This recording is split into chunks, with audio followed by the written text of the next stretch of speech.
Hello, everyone. This is Frank with Teachable University. And in this lecture today, we're going to be discussing the concept of magical thinking. So, what does magical thinking really mean? What does it encompass? And the way I define it is that magical thinking is when you are in a state of flow, where you are in the present moment, you are in the zone, as a lot of athletes describe, where anything that you do seems to turn to gold, where you're in a place that you feel abundant, you feel confident, empowered, inspired, where even if you feel negative emotions, rather than trying to fight these negative emotions off, you embrace them and accept them. And you know how to pivot and reshift your focus and put yourself in a more empowering state. But more importantly, when you're embracing magical thinking, when you're in this state, you have much more control over the way you think, and you don't allow your outside circumstances to deter you from your vision. But most importantly is that when you are in this state of magical thinking, you're in the present moment, which is at the heart of creation. And you are embracing the I am, where you are already living out your ideal state now, regardless of what is happening outside of you. So to quote Neville, Neville says that I am wealthy, poor, healthy, sick, free, confined, were first of all impressions or conditions felt before they became visible expressions. Your world is your consciousness objectified. Waste no time trying to change the outside. Change the within or the impression, and the without or expression will take care of itself. When the truth of this statement dawns upon you, you will know that you have found the lost word or the key to every door. I am your consciousness is the magical lost word, which was made flesh in the likeness of that which you are conscious of being. Magical thinking, then, is when we are able to go within our own minds, to take time, not to be deterred from what is happening outside of us, and really perfect, and I don't want to say maybe perfect, but we are able to master the ability to impress the subconscious mind with assumptions that are empowering, inspiring, that move us to the ideal state that we wish to live. And more importantly, magical thinking is where we are much more intentional with how we want to live our lives. We're living life the way we want to live it. Remember, there's more than one way to do something. There's more than one way to live life. And when we begin to realize this and realize this power that we have within us, and to master our assumptions of how we perceive life, life really becomes magical, and it reveals itself to us in many ways. So consciousness is the one and only reality, not figuratively, but actually.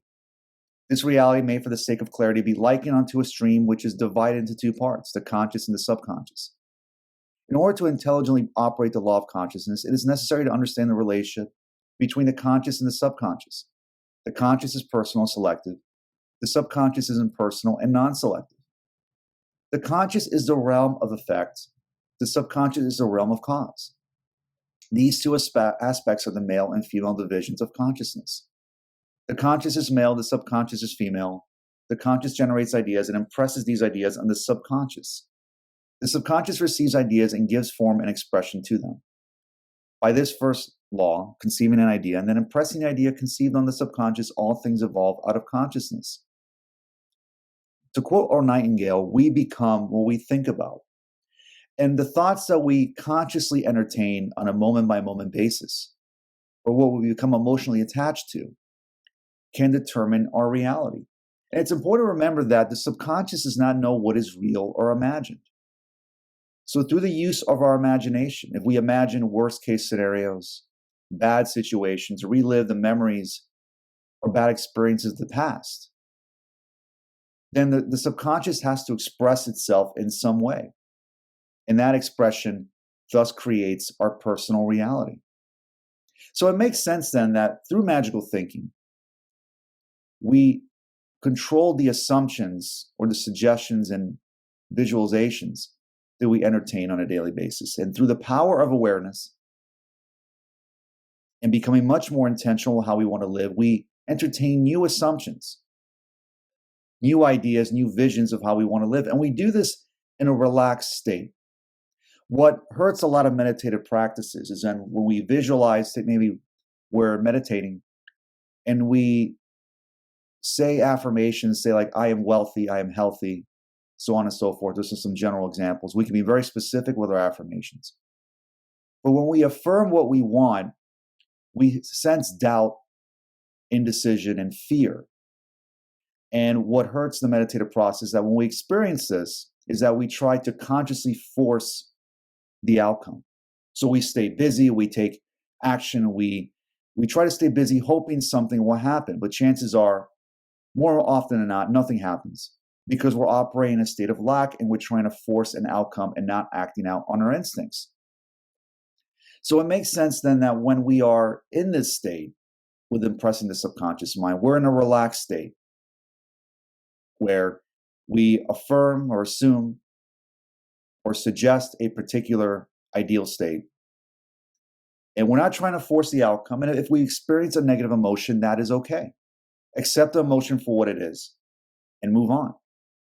And by doing this over time, you will see this process becomes easier and easier. And in fact, you begin to see or feel new emotions of bliss, of feeling ecstatic, euphoric, because we're beginning the process of bringing forth our ideal state now by entertaining new, more positive suggestions and visualizations. And thus is the power of harnessing the ability to impress the subconscious with more positive affirmations and visualizations. So to quote Neville again, imagination and faith are the secrets of creation. Where your desire to find, quietly go within and shut the door behind you. Lose yourself in your desire, feel yourself to be one with it, and remain in this fixation until you absorb the life and name by claiming and feeling yourself to be and to have that which you desire. When you emerge from the hour of prayer, you must do so conscious of being and possessing that which you heretofore desired. To harness the power of imagination is to harness our ability to feel. So when imagining what we desire, is to feel as if the wish is fulfilled and to experience this feeling of empowerment, of euphoria, of being ecstatic about what you want be in the present moment.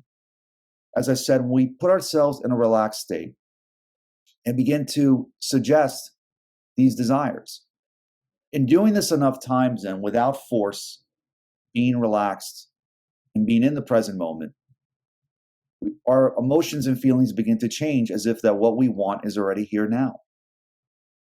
And that is the best way to harness the power of our imagination, not through force, but rather to accept whatever emotions we are experiencing at the moment in this process of visualization and manifestation. And when we do this enough times and mastering this process, we begin to see new synchronicities, opportunities, relationships that seem to just come out of nowhere because, as I said, we reshift our focus and we start paying attention and are much more intentional with how we want to live our lives.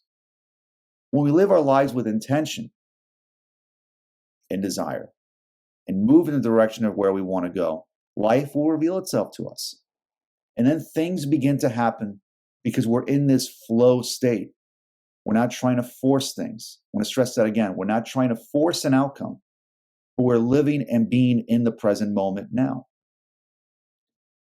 So Neville provides a formula for putting ourselves in this position of manifestation and this process of magical thinking, where he says, here's a simple formula for successful fishing, as he calls it. First, decide what it is that you want to express or possess. This is essential.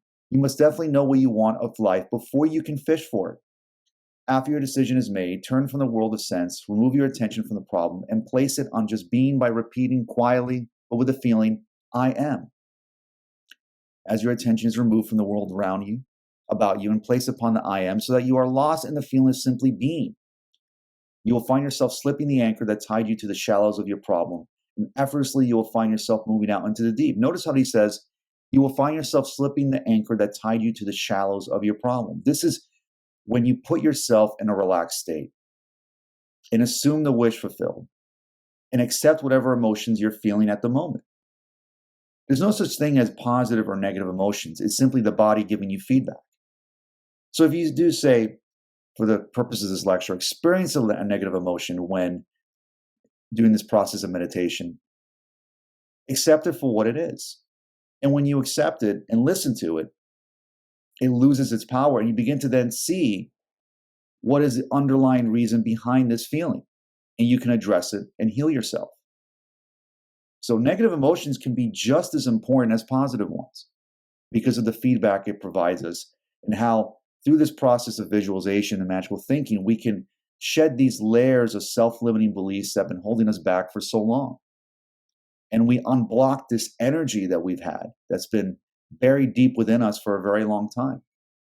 And when we release this energy, we release the power of the universe or God or whatever term you want to use. That is the intelligence responsible for everything that is around us.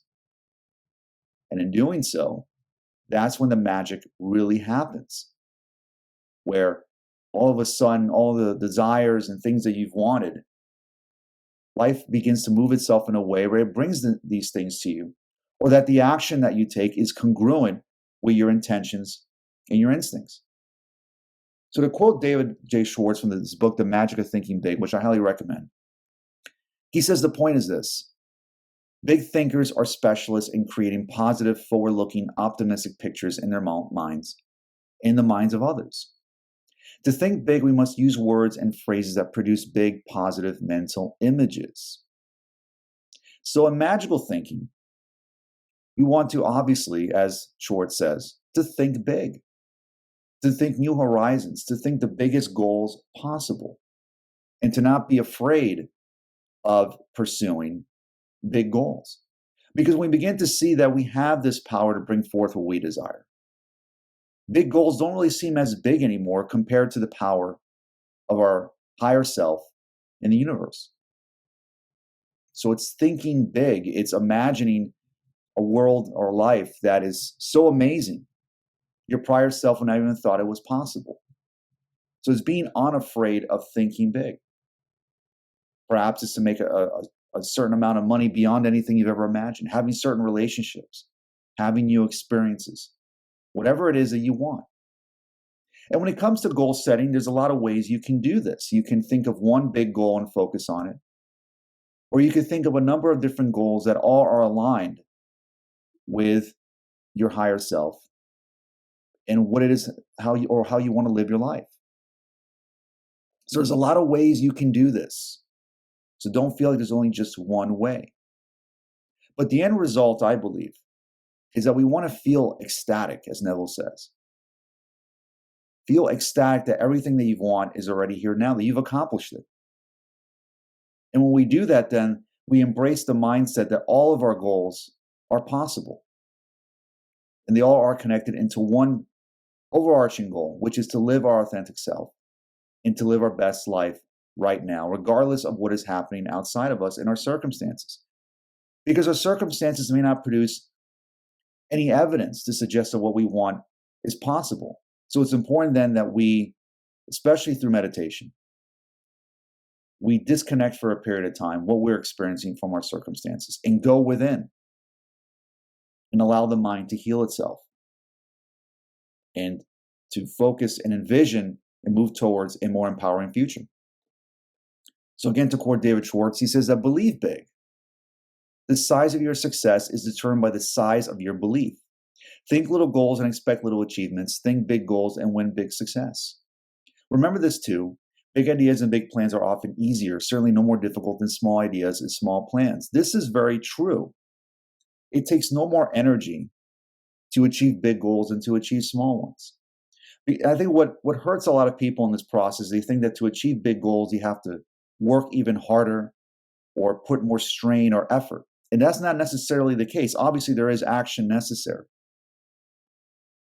But I believe in the 80-20 rule, where it's focusing on a few things that yield the most results.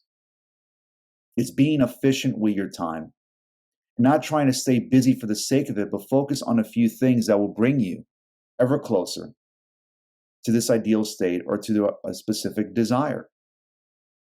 So when thinking big and when impressing upon the subconscious what it is that we want, no matter how big the idea is, our higher self, the subconscious, universal intelligence, which is all connected into one entity, or mindset. By doing this, then, life becomes that much easier. Things begin to happen when we impress upon this intelligence and this higher self what it is that we want. So it takes no more effort to achieve big goals than to achieve small ones. And when we pursue small goals or ideas, it really doesn't inspire us to really take action in the direction of where we want to go. They're uninspiring. If our goals lack any sort of interest on our part, or if we pursue small goals because only we believe that those small goals could be attained and we don't have the ability to achieve big goals, then chances are our life will become really lacking any sort of energy or excitement. So when we pursue big goals, big ideas, big dreams, life becomes that much more exciting and fun, because that's when we really begin to use our higher mental faculties, and we use these powers within us that are intangible, though are there. And by using them, then, and recognizing that we have this power to change, we can accomplish our big ideas, no matter how impossible they may seem at the moment. So to quote Shakti Gawain from her book, Creative Visualization, actually this is from her book, Developing Intuition, The Practical Guidance for Daily Life. I've been studying her work, and really it's been very life-changing for me, where she says that when you don't pay attention to your intuition or go against it, you may find that you feel a certain heaviness, lack of energy, a kind of deadness. This is because the life force is trying to come through and move you in a certain way and is being blocked. What creates stress, anxiety, worry, and lack of results in any aspect of your life is when we don't follow our intuition. We don't listen to our higher self. We don't take action that is congruent with what it is that we want. So we simply just take action for the sake of it. We try different things. We stay busy, thinking that if we just stay busy long enough, somehow what we want will be brought forth into our life. But in fact, the opposite happens because we block this energy that is within us. And what also blocks this energy are self-limiting beliefs that we've held since childhood, because all of us have experienced some sort of trauma, whatever that may be. And this trauma has created self-limiting beliefs that have blocked this energy, that has prevented us from living our ideal life. So it makes sense that moving forward from here on out, is that we have to listen to our intuition. What is our gut telling us? And this is not necessarily easy, because sometimes we can mistake our intuition for negative self-chatter or self-talk or a self-limiting belief. But following our intuition could be simply a feeling, listening to how we feel,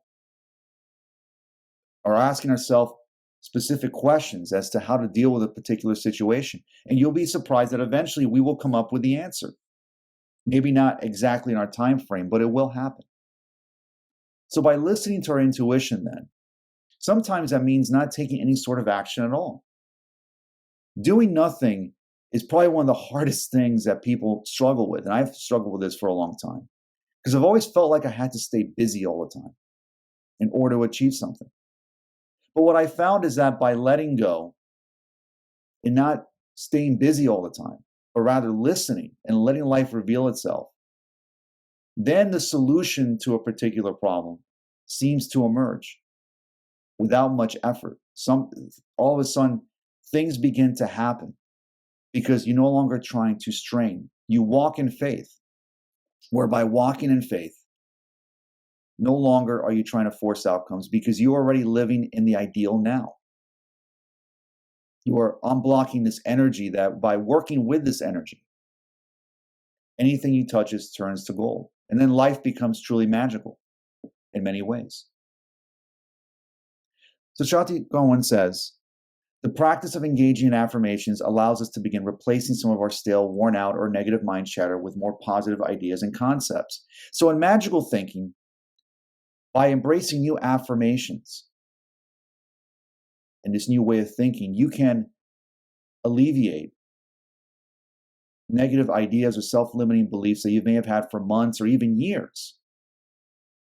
And this is incredibly exciting, because just this one small change, and again, remember to talk about the 80-20 rule, just making one small adjustment, doing a few things can yield very powerful results. So just by practicing being in this meditative state and just affirming what you want, whether it's to feel a certain way, to have a particular job or relationship, whatever that may be, by affirming this in the present moment in a relaxed state and now worried about how you feel at any given moment during this process, you begin to overcome some of the self-limiting beliefs and insecurities you have had for a long time that have been hurting you. And you begin to heal yourself. And when you finally heal yourself, and I've experienced this, when you heal yourself from one of the or more of these self-limiting beliefs, it's like this weight has been lifted off of you, where suddenly life becomes truly magical in many ways. And finally, you can live your life the way you've always wanted to live it, and in being in these flow states.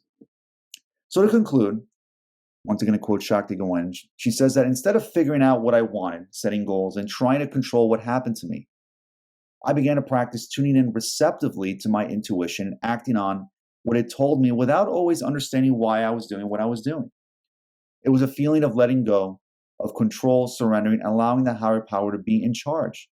So surrendering to this higher power, it could be to our subconscious, to this universal intelligence.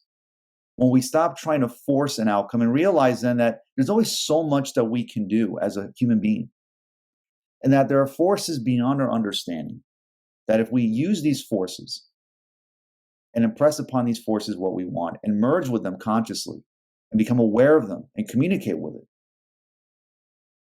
then life all of a sudden, by letting go, we begin to see then that life reveals itself in more euphoric and wonderful ways. And when it comes to setting goals, I think what Shakti says is very interesting. So I'm a big advocate of setting goals, but sometimes it takes time. It's important then to maybe put our goals aside for a moment and listen to our intuition and act out on what it's trying to tell us. And we may begin to realize that maybe the goals that we've been setting or pursuing for so long aren't really the goals or things that we want. This could be a little uncomfortable and jarring, because to come to the realization that what you've always wanted your entire life isn't actually something that you want, that could be a little uncomfortable. But by accepting this, then we can, as I said, remove these blocks that has been holding us back and allow the universe to unfold itself through us. So the universe is unfolding perfectly. She says that I don't have to hang on. I can relax and let go. I can go with the flow. I trust my own process. I always have everything I need. I have all the love I need within my own heart. I am a lovable and loving person. I am whole in myself. Divine love is guiding me, and I am always taken care of. The universe always provides. It is having faith and knowing that you will be taken care of, that you have the ability, you have the higher mental faculties, the power within you to create an amazing life, and to trust this process and to walk in faith. As I've said before, and I've been almost like a broken record, it is not trying to force or strain, but to become and to create the ideal world now in the present moment. And to recognize that this intelligence, this higher power, will provide for us for some way if we acknowledge it and communicate with it. And when we do this, that is ultimately the essence of magical thinking, where life truly becomes magical, where all of a sudden these amazing experiences seem to emerge. Anything that we do when it comes to our work, our careers, our relationships, seem to just work out. Things just begin to happen. You're in this zone, you're in the flow, where life just becomes amazing in many different aspects of your life. And this is really, I think, an exciting, to me, this is one of my favorite lectures that I've made so far. Because coming to this realization that you have the power to change, to live out your best life now, and that we don't have to strain or force things, that we can let go and allow the world to unfold to us. We begin to see then that everything just seems to work out for the best. And then suddenly life truly becomes magical. So thank you so much for listening to this lecture, and I'll see you next time. Thanks.